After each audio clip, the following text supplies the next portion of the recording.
Call them, please.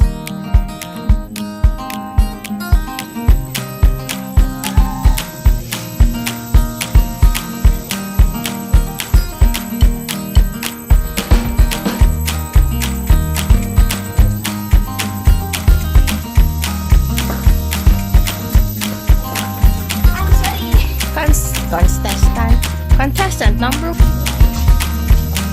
Oh, parang isukat ng sapatos, oh. Perfect ba yung sinada? My best friend, friend. Nagulat naman. Nice.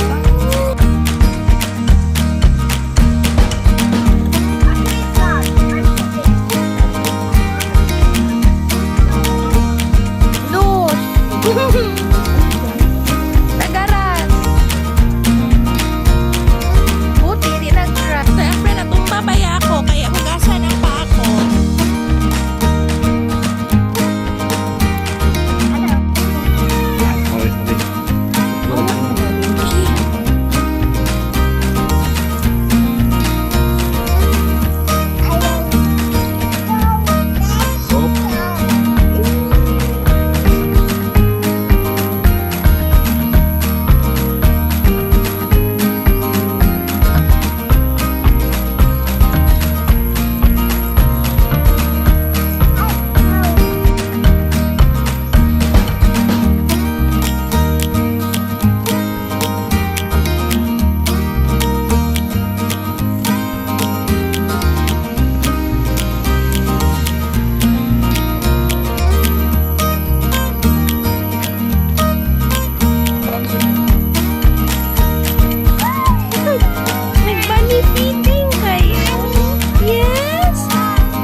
Mabait ka.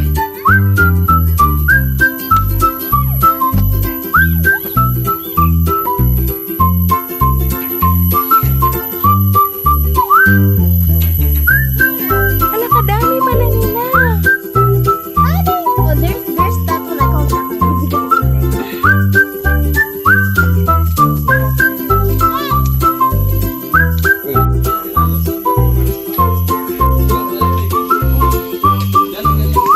Pia.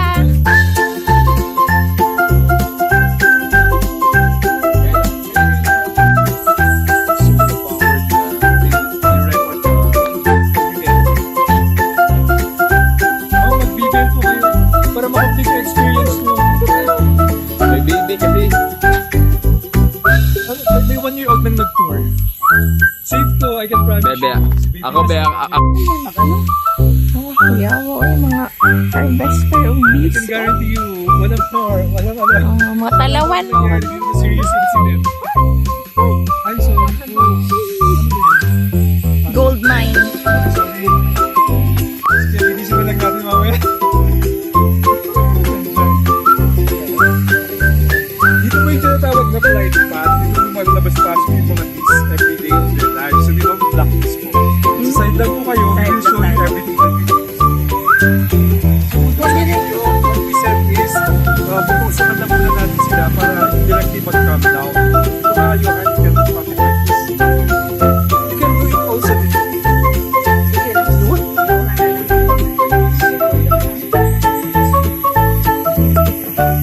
Sure po. Sure po. Wala nang gusto mag-drive? Let's do it na. Mr. Alavi.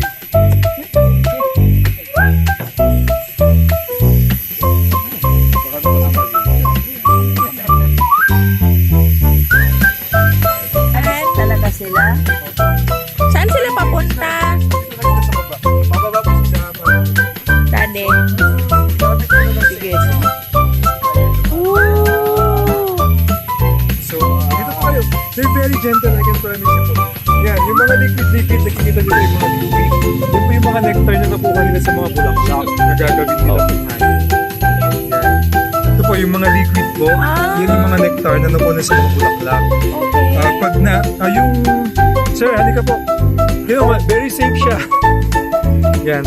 Yung mga liquid sa loob ng cell. Dito po tayo. Yung mga liquid po, yan yung mga nakuha nila sa mga bulaklak, yung mga nectar. So, yung liquid po na yan, it has 80% moisture content. Kailangan na i-evaporate to 18 to 20% para maging honey. Pag na-achieve nila, sila na yung beeswax. Ito, beeswax po yung honey na po ito. Ito lang, hindi pa siya puno, hindi pa siya nalalagyan lahat.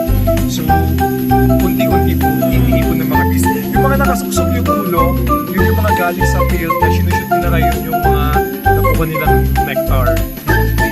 Hanapin po natin. Ayaw, yun.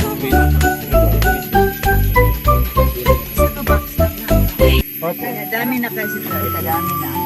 Yan, yan yung mga larva naman po, yung mga puti, pearly white sa loob. Nakikita niyo po ba?